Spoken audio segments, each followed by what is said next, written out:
Shalom, jemaat yang dikasihi Tuhan. Selamat hari Minggu, senang kembali bisa bersama-sama di dalam pertemuan ibadah Oikumene Fellowship Service. Dan sebelum kita masuk ke dalam pembelajaran firman Tuhan, sebelumnya mari kita berdoa.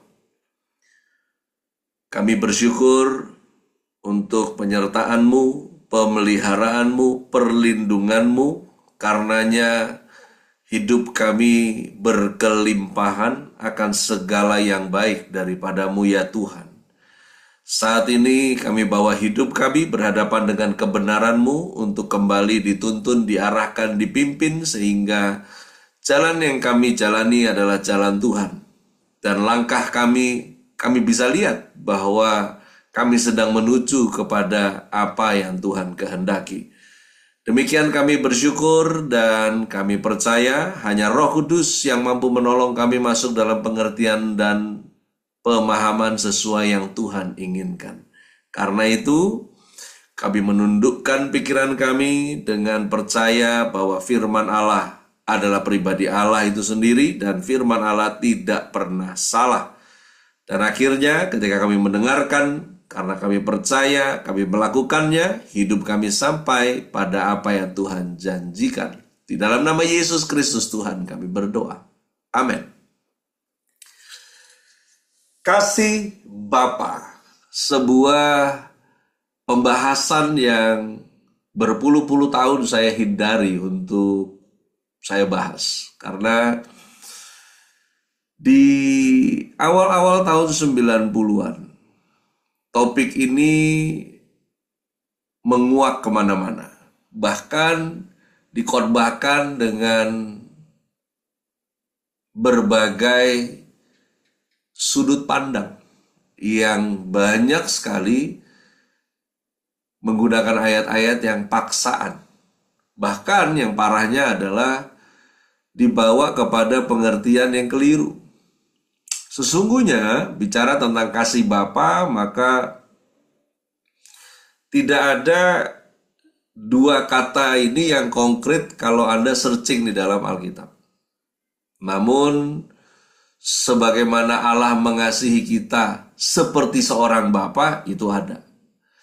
Bahkan sampai di tahun 90-an itu sangat happening topik mengenai pemulihan hati Bapa, di mana yang menjadi sasarannya adalah para orang-orang muda yang kehilangan figur ayahnya, lalu kemudian dilayani dengan topik itu. Saya percaya bahwa segala hal di dalam hidup kita ini adalah pilihan. Kecuali hal-hal yang Tuhan berikan pada Anda dan saya, seperti halnya dari rahim siapa kita lahir, siapa saudara kandung kita nggak bisa memilih, tetapi selebihnya itu adalah pilihan. Nah demikian juga masalah seorang ayah hadir atau tidak dalam hidup kita, lalu kemudian itu secara otomatis menjadikan kita menjadi orang yang liar. Tidak serta-merta demikian, karena kita tidak bisa menyalahkan keadaan dari orang-orang yang di atas kita lebih senior, bagaimana cara mereka membesarkan. Betul itu bisa mempengaruhi. Namun, seperti apa kita mau bersikap, bertindak di dalam kehidupan yang kita jalani, itu pilihan kita. Nah, harusnya pilihan kita dipengaruhi oleh kebenaran firman Tuhan. Pada kesempatan ini dari topik kasih Bapa, saya akan buka pertama dari Mazmur 68 ayatnya yang ke-6. Bapa bagi anak yatim dan pelindung bagi para janda, itulah Allah di kediamannya yang kudus. Sekali lagi, di sini kita diberitahu oleh pemazmur bahwa bagaimana Allah memberi perlindungan bagi orang-orang yang butuh dilindungi. Di sini digunakan anak yatim dan para janda. Konteks para janda di dalam Alkitab adalah 60 tahunan ke atas. Dan dikatakan bahwa cara dia melindungi seperti seorang bapa melindungi. Di Mazmur 103 ayat 13 di sana tertulis seperti bapa sayang kepada anak-anaknya, demikianlah Tuhan sayang kepada orang-orang yang takut akan Dia. Nah ini kan tidak perlu juga akhirnya jadi terlalu effort, karena Saya nggak pernah lihat bapak saya atau bapak saya keburu mati atau ya apapun itu. Lalu kemudian kita tidak bisa menerima ayat ini dengan iman bahwa ya Tuhan sayang saya seperti bapak sayang kepada anaknya. Sudahlah, itu di skip aja. Tapi yang jelas kan konfirmasi ayatnya jelas. Tuhan sayang kepada orang yang takut akan Dia.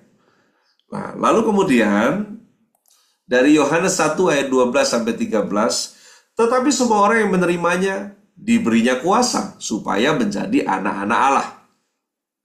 Yaitu mereka yang percaya dalam namanya.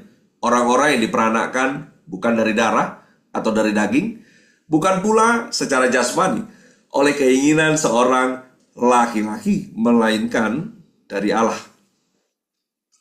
Tidak hanya tentang mengerti bagaimana Tuhan mengasihi kita selayak seorang bapa, namun rupanya hubungan antara bapa dan anak ketika Anda dan saya menjadi orang percaya, itu terjadi. Sekali lagi, bukan hanya bagaimana kita mempercayai Allah menyentuh, menguasai, memimpin hidup kita sebagai seorang bapa, namun juga yang tidak kalah pentingnya adalah harusnya kelakuan Anda dan saya, mentality kita adalah anak. Karena nggak mungkin bisa terhubung antara bapa dengan ponakan. Bapak ya harus dengan anak. Nah sekarang yang juga jadi masalahnya, mental Anda anak atau ponakan. Yang jelas, setiap kita yang percaya menerimanya sebagai Tuhan dan Juru Selamat, kita diberi kuasa supaya menjadi anak-anak Allah. Lewat mana kuasa itu bekerja? Melalui Roh Kudus yang tinggal di dalam setiap kita. Di Roma 8 ayat 14-17 di sana tertulis, semua orang yang dipimpin Roh Allah adalah anak Allah. Dipimpin oleh Roh Allah. Dipimpin oleh semangat kebenaran dari firman Tuhan yang sebetulnya menjadi sebuah kesatuan dari rohnya yang ada di dalam Anda dan saya, dan merelakan dirimu untuk diatur oleh kebenaran tersebut, maka roh yang ada di dalam Anda dan saya akan menolong untuk kita secara aktual menjadi anak Allah, yang mana Roh Kudus akan menolong kita bersaksi sebagai anak Allah, tampil di dunia ini, dan nanti di kemudian hari pada kehidupan yang berikutnya, Roh Kudus yang tinggal di dalam Anda dan saya juga mengkonfirmasi kepada Bapa bahwa betul kelakuan Anda adalah anak Allah. 1 Korintus 4 ayat 12 sampai dengan ayat yang ke-21 di sini dimulainya pesan-pesan mengenai pembapaan dan juga sekaligus sonship, di mana Rasul Paulus menegur jemaat di kota Korintus. Di dalam surat ini dikatakan, hal ini kutuliskan bukan untuk memalukan kamu, tetapi untuk menegur kamu sebagai anak-anakku yang kukasihi, sebab sekalipun kamu mempunyai beribu-ribu pendidik dalam Kristus, kamu tidak mempunyai banyak bapa. Karena akulah yang dalam Kristus yang telah menjadi bapamu oleh Injil yang kuberitakan kepadamu. Jadi saya ini jadi bapamu di dalam hal mengenalkan Tuhan kepadamu, memberitahu jalan Tuhan kepadamu, kurang lebih begitu. Sebab itu aku menasihatkan kamu, turutilah teladanku. Jadi sebetulnya istilah bapak rohani, anak rohani ini bukan status quo gaya-gayaan sebetulnya. Ini adalah tentang terhubungnya seorang dengan seorang lain, pendahulu dan orang yang berikutnya. Yang pendahulu memberi teladan, orang yang berikutnya mengikuti keteladanan tersebut, sehingga itu akan terus begitu terjadi seperti cara kerja domba berjalan beriringan. Jadi sebetulnya nggak ada yang spesial-spesial banget kalau Anda dan saya ada yang jadi bapak rohani gitu. Dan nggak jadi terlalu rendah juga ketika Anda menyebut Anda anak rohani gitu. Tapi yang jelas ini tentang siapa meneladani siapa yang memberi teladan. Saya lanjutkan. Justru itulah sebabnya aku mengirimkan kepadamu Timotius, yang adalah anakku yang kekasih yang setia dalam Tuhan. Ia akan memperingatkan kamu akan hidup yang kuturuti dalam Kristus Yesus seperti yang kuajarkan di mana-mana dalam setiap jemaat. Jadi terkait sebetulnya surat ini di mana Paulus mengatakan, saya mau kirim Timotius buat kalian. Ya, Timotius ini bisa menjadi pengganti saya untuk kalian, di mana dia akan memberikan keteladanan iman. Kemudian ditulis, tetapi ada beberapa orang yang menjadi sombong karena mereka menyangka bahwa aku tidak akan datang lagi kepadamu. Tetapi aku akan segera datang kepadamu kalau Tuhan menghendakinya. Maka aku akan tahu bukan tentang perkataan orang-orang yang sombong itu, tetapi tentang kekuatan mereka. Sebab kerajaan Allah bukan terdiri dari perkataan, tetapi dari kuasa. Apakah yang kamu kehendaki? Haruskah aku datang kepadamu dengan cambuk atau dengan kasih dan dengan hati yang lemah lembut? Sebagai manusia, kita punya kecenderungan untuk memahami banyak hal dengan pikiran sendiri. Ini perlunya pembapaan. Tak terkecuali Tuhan dan firman-Nya. Bahkan perkara satu ayat saja bisa disalahartikan dan memberi pemahaman yang keliru. Jadi salah satu yang paling penting berperan di dalam pembapaan dan sonship ini adalah di mana ada jaring pengaman untuk pengertian firman Tuhan, untuk melakukan kebenaran, menerjemahkan tindakan iman dengan melakukan apa yang benar. Kemudian catatannya kurang lebih demikianlah Allah sebagai Bapa itu berkarya dengan kuasanya, memimpin, mendidik, menyediakan segala sesuatu, mendisiplin, mengoreksi, melindungi, menuntun, dan meninggalkan legacy. Seperti inilah. Dan memang itu yang Bapa di sorga juga lakukan juga buat kita kan. Ada legacy, ada firman, ada Roh Kudus yang diberikan, ada janji yang Anda akan terima pada masa depan. Memimpin, mendidik, menyediakan segala sesuatu, mendisiplin, mengoreksi, melindungi, menuntun, meninggalkan warisan. Kasih Bapa. Adapun topik yang paling mainstream membahas mengenai kasih Bapa itu terdapat pada Lukas pasalnya yang ke-15. Dari ayat 11 sampai yang ke-19 di sana dikatakan ada seorang yang punya dua anak laki-laki. Yang bungsu berkata kepada ayahnya, "Bapa, berikanlah kepadaku bagian harta milik kita yang menjadi hakku." Di sini sebetulnya konteksnya bukan tentang nyolong start untuk warisan, tetapi ini lebih kepada sebuah perusahaan keluarga yang ada saham anak, saham bapak, saham kakak, saham adik. Dan ini si bungsu minta karena sepertinya tidak cocok dia bekerja di mana ada kakaknya juga di situ. Lalu kemudian setelah dia cairkan sahamnya dia, lalu kemudian dia keluar dari rumah dan coba untuk hidup sendiri, tapi akhirnya jadi kacau balau dan malah jadi bangkrut. Yang bekerja pada saat itu ya konteksnya karena ini kan narasi kisahnya tentang orang Yahudi gitu. Bekerja untuk makhluk yang diharamkan, jaga babi, makan dari ampas makanannya babi gitu, dan sampai akhirnya dia memutuskan untuk kembali. Nah, perhatikan di Lukas 15 ayat 20 sampai 24, Alkitab mengatakan ketika dia kembali, ketika ia masih jauh, ayahnya telah melihatnya. Lalu tergeraklah hatinya oleh belas kasihan. Ya, lalu kemudian dia disambut, lalu kemudian ya ditreatment lagi, diberikan lagi kesempatan, dan sampai akhirnya yang sulung merasa bahwa ini nggak adil, saya ada di sini tapi kok tidak diperlakukan demikian, dan lain sebagainya. Kasih Bapa itu sangat dikenal oleh orang Kristen, namun sangat rawan disalahpahami. Maka itu dari Lukas 15 yang tadi saya menyampaikan ada beberapa hal, kiranya ini menjadi panduan kita untuk bisa mengerti dan dituntun dengan pemahaman yang benar tentang kasih Bapa. Yang pertama, bahwa kasih Bapa itu tak bersyarat. Di Roma 5 ayat 8 dikatakan, akan tetapi Allah menunjukkan kasih-Nya kepada kita oleh karena Kristus telah mati untuk kita ketika kita masih berdosa. Seringkali kita merasa harus melakukan sesuatu untuk mendapatkan kasih Allah. Sementara kasih Allah yang kita sebut juga kasih Bapa, itu kita merasa harus menjadi sempurna dulu. Kita harus menjadi berprestasi dulu untuk layak dicintai. Nah, ini bisa jadi nyata jika seseorang memang lahir di keluarga yang menerapkan kasih yang bersyarat. Harus berprestasi, nilai-nilainya harus bagus.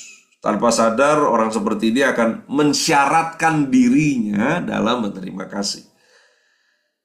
Ya, tapi lagi-lagi, apa yang Anda alami di masa kecil, apa yang Anda terima dari kehidupan ini sepanjang usia Anda hari ini, trauma apapun yang berpengaruh untuk membentuk Anda dan saya, Anda dan saya punya pilihan kok untuk melanjutkan pengaruh itu atau mau mengikuti kebenaran firman Tuhan.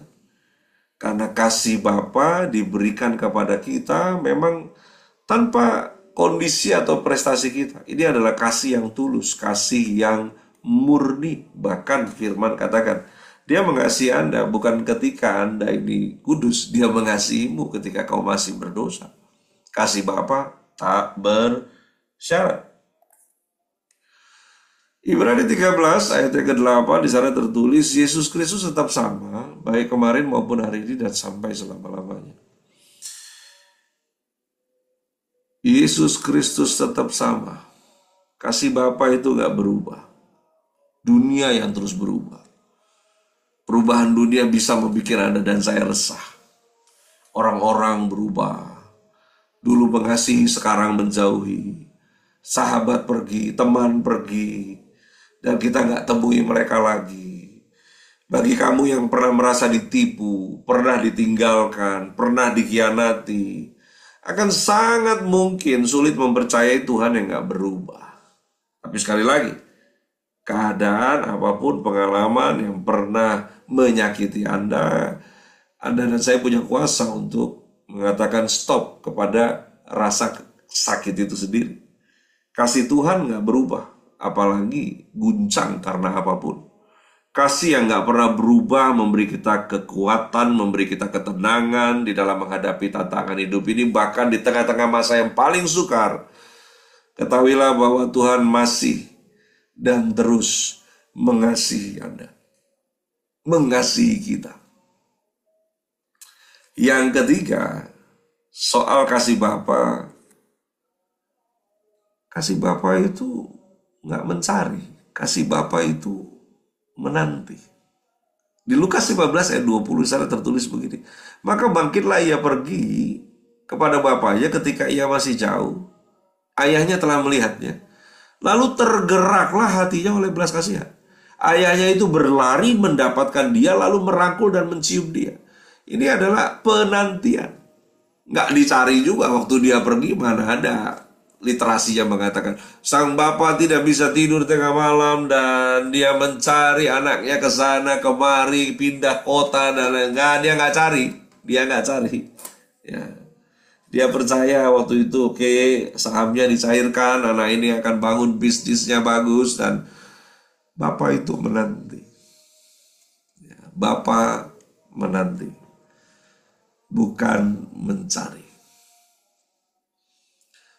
Saya memfungsikan diri saya sebagai gembala, juga sebagai seorang bapak di dalam gereja yang digembalakan Tuhan percayakan ini. Ada orang datang, ada orang pergi. Ada orang butuh, baik sekali, habis itu mereka pergi. Beberapa ada yang masih ingat. Beberapa, entah mereka udah lupakan saya total atau tidak, saya nggak tahu. Tapi yang jelas, saya gak punya tugas untuk cari mereka. Karena Bapa itu menanti, bukan mencari. Makanya Anda nggak perlu tuntut untuk Anda dicari. Mari dewasa, pulang sendirilah. Pergi sendiri kok. Pulang minta dijemput. Masa kalah sama jalangkung? Yang keempat, kasih Bapa melindungi dan menyertai. Di Mazmur 94 ayat 22, tetapi Tuhan adalah kota bentengku dan Allahku adalah gunung batu perlindunganku. Seringkali kita lupa bahwa kasih Bapa selalu melindungi dan menyertai kita dalam setiap langkah hidup kita. Ya, nggak gampang untuk mempercayai Tuhan yang nggak kelihatan. Kita ini memiliki pergumulan hidup masing-masing yang kita masih ngotot untuk kita perjuangkan untuk itu jadi. Belum lagi kebutuhan yang nggak pernah berhenti dalam kehidupan manusia. Namun yang kita harus ingat adalah Bapa melindungi, Bapa menyertaimu. Karena kasih Bapa melindungi dan menyertai, pahamilah bahwa ini bukan lagi zamannya di mana Anda menggunakan iman sebesar biji sesawi lalu kemudian memindahkan gunung. Karena sesungguhnya Allah tidak tertarik dengan situasimu, Allah tidak tertarik dengan keadaanmu, Dia lebih fokus kepada jiwamu. Makanya Dia berikan rohnya di dalam kamu, di dalam saya. Supaya oleh rohnya di dalam setiap kita, Allah bekerja dalam segala sesuatu untuk mendatangkan kebaikan. Ini bukan zamannya lagi tentang melakukan ini, melakukan itu dengan sensasi yang dilihat mata, melainkan perubahan pembaruan budi yang terjadi dari dalam. Beberapa minggu yang lalu ada tawaran untuk pembicara tamu melayani dari Belanda ke Oikumene Fellowship Service, tetapi di framing ini khusus penyembuhan. Saya bilang saya percaya mujizat masih ada, tapi jemaat yang kami layani cukuplah udah punya BPJS, sudah punya asuransi. Kalaupun sakit, mereka akan membenahi pola hidup mereka dengan pola yang sehat. Nah, kami percaya kesembuhan dari Tuhan terjadi, tapi kami percaya juga nggak butuh perwakilan orang untuk menyembuhkan kami, karena rohnya ada di dalam setiap kami. Karena Dia tidak lebih tertarik lagi di zaman ini untuk membuat Anda memerintahkan gunung ini pindah, gunung itu tercampaklah ke laut.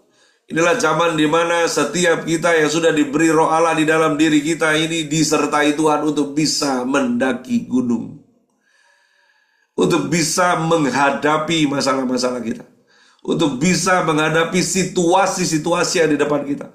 Mau situasi itu yang datang secara random, ataupun situasi karena kesalahan Anda dan saya dalam mengambil keputusan. Namun ketika kita bertobat, kita ngaku kita salah, dan kita mau selesaikan ini, maka Tuhan, perlindungan dan penyertaannya berfungsi maksimal di dalam dirimu. Yang terakhir, yang kelima, soal kasih Bapa. Kasih Bapa itu membuat kita cukup. Pahamilah di dalam Ibrani 13 ayat 5 dikatakan, janganlah kamu menjadi hamba uang, dan cukupkanlah dirimu dengan apa yang ada padamu. Ingat, si bungsu pergi karena masalahnya apa? Kalau saya bawa, cairkan saham saya jadi uang, saya pergi, mungkin hidup saya lebih tenang. Daripada ketemu si sulung terus, lebih baik saya pergi saja. Karena Allah telah berfirman, aku sekali-kali tidak akan membiarkan engkau, dan aku sekali-kali tidak akan meninggalkan engkau. Dia nggak fokus dengan Tuhan. Yang dia fokus adalah saya mau keadaan yang lebih baik yang saya bisa create sendiri. Kasih Bapa membuat Anda dan saya cukup. Bukan uangnya. Bukan kemampuan kita merubah keadaan. Tetapi keadaan berubah karena pemahaman dan pengertian kita dirubah oleh firman yang kita percaya. Kebutuhan sehari-hari. Kita sering khawatir. Tapi sampai hari ini, Dialah Bapa yang selalu menyediakan apa yang Anda butuhkan. Akui itu, jangan pungkiri itu, jangan denial. Kasih Bapa itu gak hanya memberikan apa yang kita butuhkan secara rohani, tapi juga dalam segala aspek kehidupan kita. Dan mengingat kasih Bapa yang menyediakan segala kebutuhan kita, mengajarkan kita untuk hidup dalam iman, dalam pengharapan. Sekali lagi, bukan menaruh percaya pada apa yang kita mau percayai, melainkan menaruh percaya pada firman-Nya yang kita percayai. Dan menaruh harapan kita pada sumber pengharapan, bukan pada apa yang kita harapkan. Kasih Bapa nggak seperti kasih manusia.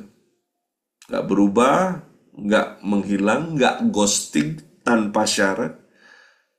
Karena Dia Allah yang adalah kasih.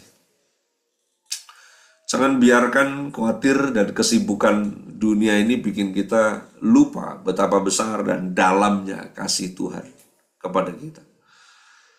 Karena itu, mari selalu ingat bahwa kasih Bapa adalah dasar dari segala yang kita miliki dan dasar dari segala apa yang kita harapkan dalam hidup ini.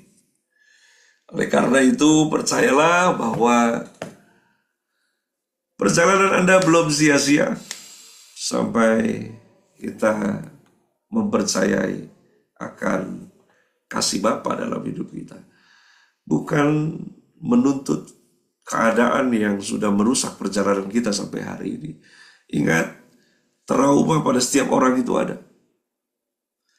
Tetapi bagaimana trauma dibiarkan mempengaruhi Anda dan saya, itu keputusanmu. Keadaan mendikte Anda atau Anda mendikte keadaan, itu keputusanmu. Ketika Anda dan saya mau memilih untuk diatur Tuhan, maka Anda punya kuasa untuk mengatur situasi dan keadaan Anda ke depan. Percayalah, Dia Tuhan yang tidak pernah berhenti untuk mengasihi Anda dan saya. Tuhan Yesus memberkati.